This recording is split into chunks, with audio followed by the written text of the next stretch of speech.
안녕하세요. 음악하는 음악쌤입니다.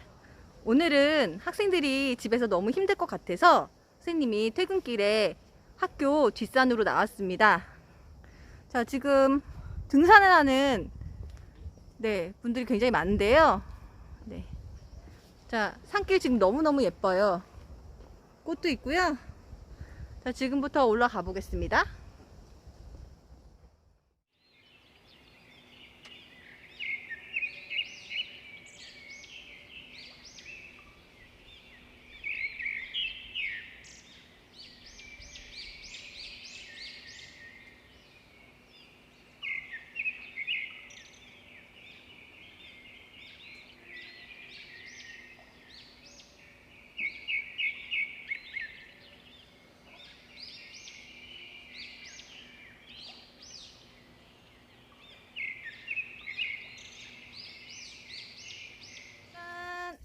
자, 지금 학교 앞에 약수터에 나왔습니다.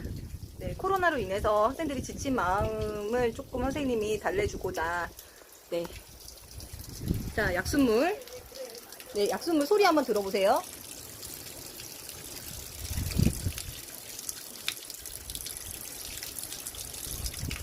자, 오늘은 여기서 연주를 해드릴게요. 네, 자리를 잡아보겠습니다. 네. 여기가 좋겠네요. 학교도 보이고.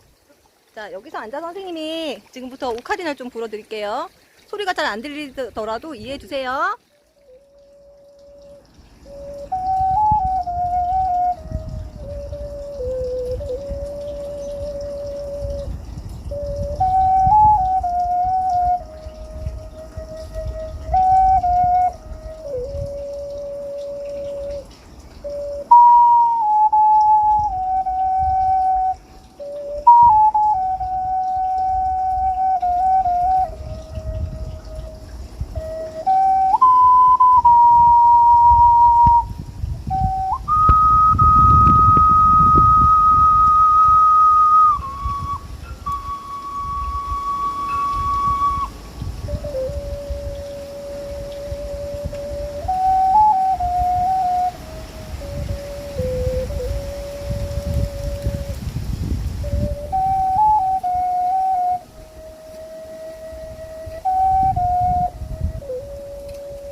안녕하세요. 음악하는 음악쌤입니다.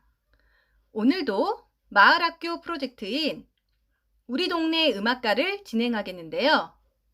우리 동네의 음악가에게 재능 기부를 받아서 감상 수업을 하도록 하겠습니다.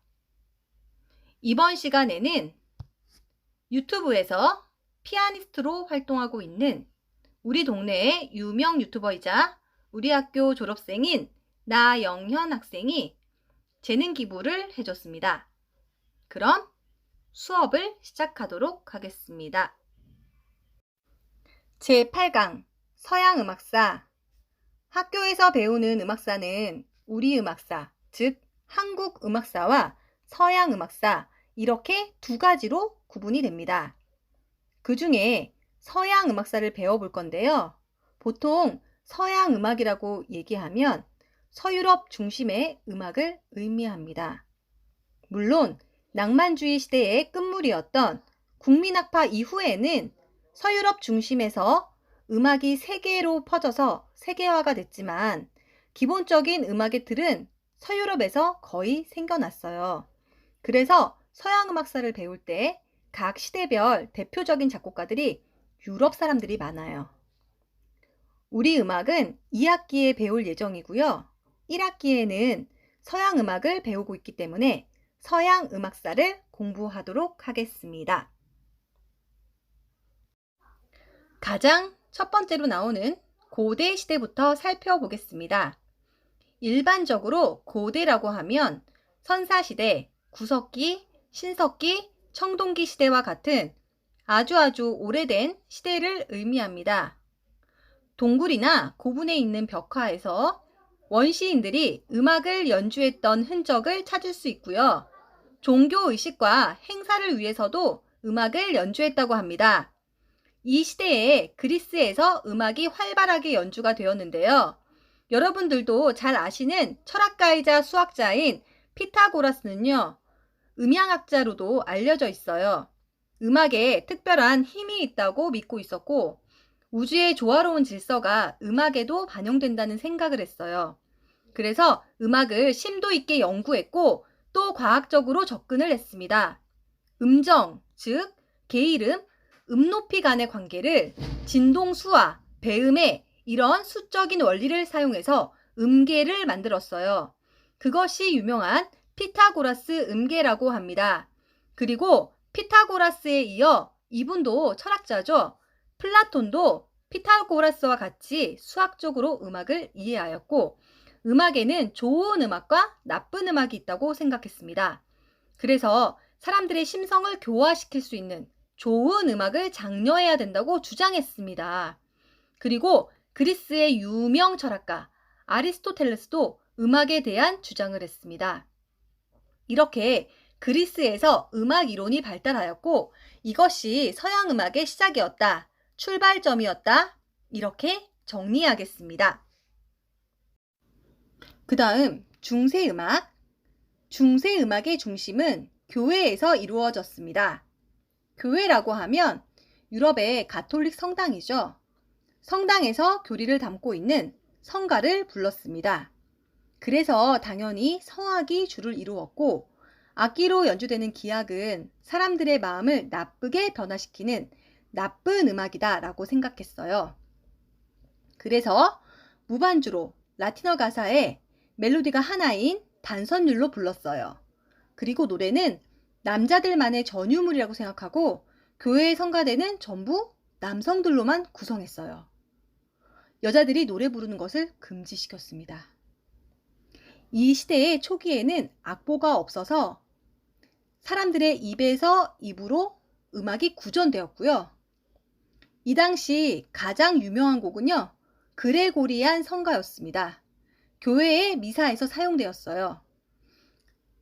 시간이 차츰 지나서 네우마라는 기법이 생겨나는데요.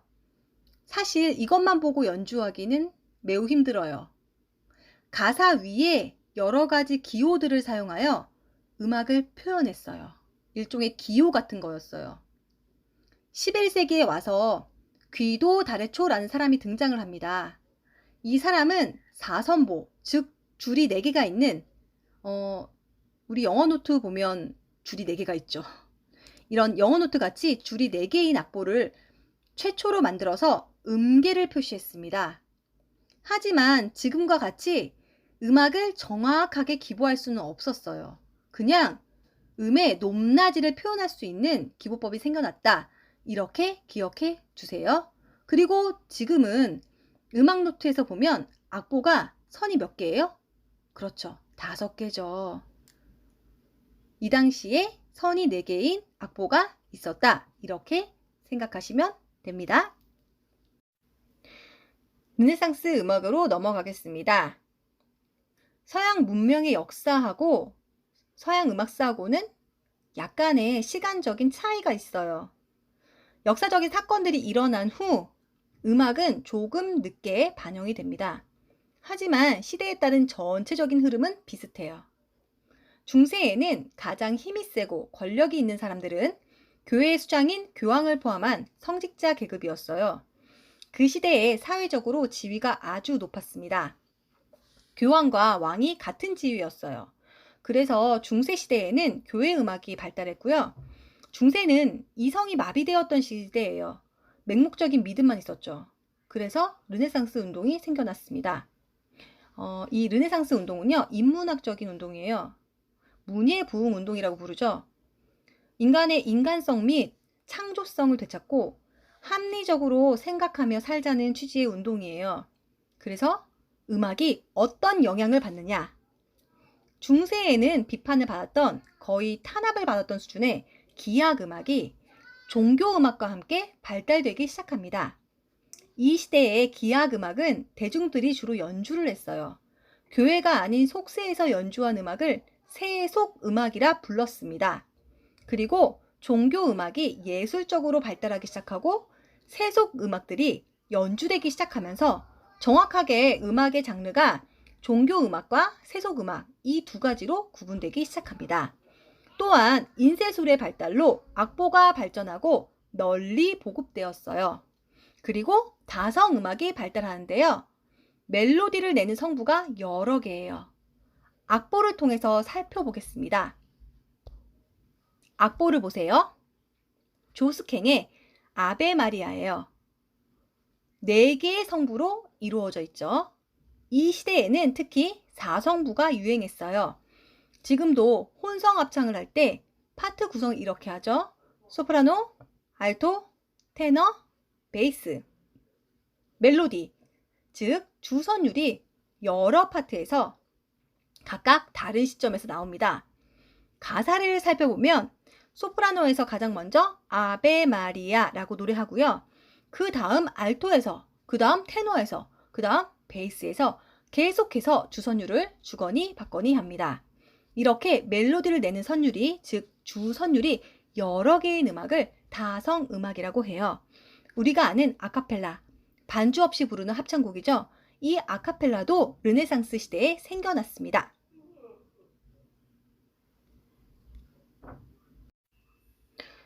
바로크 음악. 바로크의 뜻은 찌그러진 진주예요. 그 당시에는 아주 파격적인 음악이었는데 지금은 바로크 시대의 음악을 들으면 그냥 편안한 클래식 같죠? 그 전에 없었던 것들이 많이 생겨나고 음악이 엄청난 발전을 이루게 됩니다.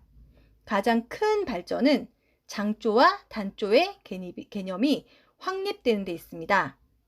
그 전에도 교회 선법이 있었지만 2% 부족했어요. 바로크 시대에 와서 음악의 기본이 되는 장조와 단조의 체계가 발전하면서 여러 가지 음악의 형식들이 탄생하게 됩니다. 기악 음악에서는 다성 음악인 푸가, 그리고 오케스트라와 독주악기가 연주하는 협주곡, 여러 나라의 춤곡을 모아놓은 모음곡 등이 생겨났고, 성악 음악에서는 오페라, 종교적인 내용을 가지고 있는 오라토리와 칸타타 등의 장르도 생겨났어요. 구체적인 내용들은 각 장르별로 다시 또 공부를 할 예정입니다. 1년 동안 일주일에 2시간씩 음악 시간은 계속됩니다. 시간은 많으니 너무 걱정하지 마세요. 처음 듣는 생소한 단어들이 나와도 당황하지 마시고 그냥 흐름만 따라와 주셨으면 좋겠어요. 그럼 바로크 시대의 유명한 작곡가는 지난번 선생님이 출석 체크로 냈던 문제가 있었어요. 그때 객관식으로 제시를 했는데요. 보기를 한번 떠올려 보세요. 문제는 이랬습니다. 지난 강의에 엔딩 음악인 아는 노래를 노래 불러 재능 기부를 해주었던 우리 학교 졸업생 선배의 이름은? 선생님이 보기로 1번 바흐, 2번 핸델, 3번 비발디, 그리고 4번은 졸업생의 이름을 넣었어요. 그래서 객관식으로 문제를 냈는데요. 선생님은 당연히 학생들이 전부 100점일 거라고 예상했어요.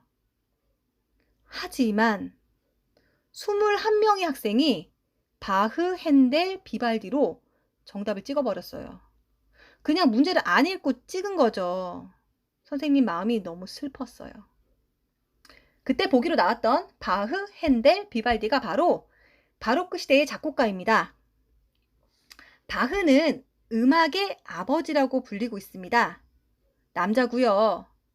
독일의 작곡가예요.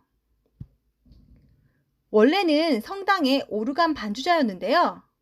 오르가니스트로 교회 반주 일을 하면서 틈틈이 작곡을 했던, 그냥 월급을 받고 일을 하는 셀러리맨, 직장인이었어요. 그 당시에는 절대로 유명한 작곡가는 아니었습니다. 그가 죽은 지 100년 뒤에 그 당시에 20대였던 맨델스존에 의해서 바흐의 곡이 초연이 되었고요. 그때부터 바흐의 음악이 널리 알려지게 됩니다. 음악을 연구했던 사람들이요, 이때부터 바흐를 연구하기 시작하면서 사람들의 아주 폭발적인 관심과 인기를 갖게 되었던 거죠. 바흐가요, 엄청난 양의 곡들을 작곡했고요. 다양한 기악곡 양식과 음악의 형식들을 발전시켰습니다. 서양 음악의 기초를 세우고 기틀을 마련했다. 그런 공로 덕분에 바흐를 음악의 아버지라고 부릅니다. 반면 핸델은요, 음악의 어머니라고 불리우는데요. 바흐는 주로 분위기가 엄숙한 기악곡들을 많이 작곡한 반면에 핸델은 선율이 아름다운 오페라, 오라토리와 같은 성악곡을 많이 작곡했어요. 이렇게 선율이 부드럽고 화려한 곡들을 작곡을 하였기에 음악의 어머니라고 불립니다. 음악적인 특징 때문이죠. 핸델은 실은 절대 여자가 아니에요. 남자 작곡가예요. 지난 시간 선생님과 리코더 실전 연주곡으로 배웠던 오페라 리날도 중에 나오는 울게 하소서도 핸델의 곡입니다. 링크 걸어두겠습니다. 핸델과 바흐는요, 둘 다 비슷한 시기에 독일에서 태어났는데요. 그들의 일생은 너무 달랐어요. 바흐는 그 시대의 무명이었어요. 그와는 달리 핸델은 그 당시에 아주 유명한 궁정악장이었어요. 바흐는 결혼해서 아이들이 약 20명 정도 있었고요. 진짜 아버지였어요. 평생을 여행도 잘 못 다니고 그냥 월급을 받고 일하는 셀러리맨으로 살았는데요. 핸델은 그 반대로 평생 독신이었어요. 화려한 솔로였죠. 여행이 취미였고요. 그 당시 인기가 많고 아주 유명한 작곡가였어요. 영국에 초청을 받아서 연주를 했는데요. 그때 반응이 엄청 좋았던 거예요. 원래 고향인 독일에서는 사람들이 표현을 잘 하지 않는 반면에 영국 사람들은 달랐던 거예요. 영국에서 공연을 했더니 왕을 비롯한 청중들이 기립박수를 치고 열광적으로 환호를 했다고 합니다. 그래서 나중에는 핸델은 영국인으로 귀화를 했어요. 바흐에 비하면 좀 자유롭고 화려하게 살았죠. 그 반면에 바흐는 음악에 지나치게 몰두한 나머지 무리하게 작곡을 하다가 나중에는 실명까지 하게 됩니다. 바흐는 아주 성실한 모범생이었던 것 같아요. 그리고 바로크 시대에 또 한 명의 유명한 작곡가가 있었어요. 비발디. 비발디는 이탈리아에서 태어나고 바이올린 연주자이자 작곡가였어요. 비발디를 가르칠 때 학생들이 꼭 하는 질문이 있어요. 선생님, 교과서에 초상화를 보니 긴 웨이브 머리인데 혹시 비발디 여자예요? 정답은 아닙니다. 남자고요. 이 당시에 가발이 유행이었어요. 실제 머리를 밀고 가발을 썼습니다. 그래서 귀족들은 웨이브가 심하게 들어간 가발을 쓰기도 하고 그 당시에는 다양한 스타일의 화려한 가발이 유행했어요. 다시 비발디로 돌아가서 어릴 때 바이올린 신동이었습니다. 아버지가 바이올린 연주자였고 아버지에게 음악을 배웠습니다. 어릴 때 도시 곳곳으로 순회 연주를 다닐 만큼 놀라운 재능을 가지고 있었어요. 비발디는 카톨릭 신부가 되기 위해 청소년기에 신학교에 들어갔는데요. 몸이 허약해서 결국 그만뒀어요. 비발디는 그 이후에 음악원의 바이올린 교사가 되었어요. 너무너무 훌륭한 선생님이었고요. 주기적으로 학생들과 성당에서 연주를 했는데 그때 너무너무 훌륭한 연주를 해서 외국인들까지 연주를 보러 왔다고 합니다. 비발디는 400여 곡이 넘는 바이올린 협주곡을 남겼어요. 그리고 작곡가라기보다는 바이올린 연주자로 아주 유명했습니다. 비발디의 가장 유명한 곡이죠. 합주협주곡 사계가 있는데요. 예전에 선생님이 리코더로 연주한 적이 있습니다. 이 곡 링크 걸어두겠습니다. 이제 음악의 아버지라고 불리는 바흐의 곡을 들어볼 건데요. 연주는 우리 학교 졸업생인 나영현 학생이 연주하겠습니다. 재능 기부를 해주신 졸업생 나영현 학생 너무너무 감사해요.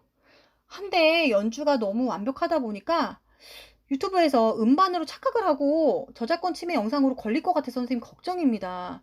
그냥 들어도 음반 같으니까요. 너무너무 훌륭한 연주 감사합니다.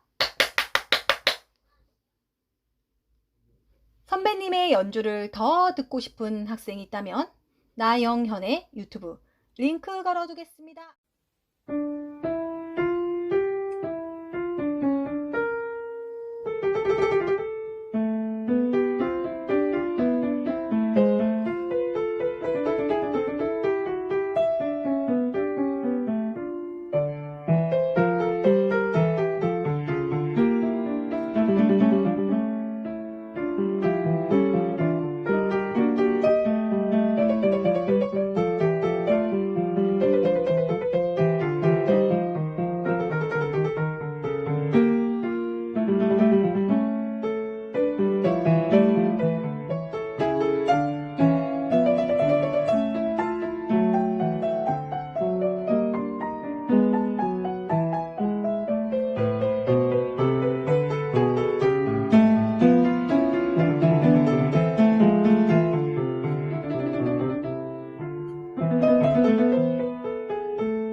음악하는 음악쌤이었습니다.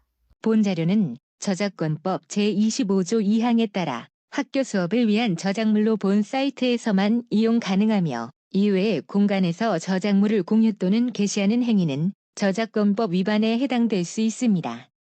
아울러 얼굴이 나온 영상의 경우 초상권을 침해하는 일이 없도록 해주시기 바랍니다.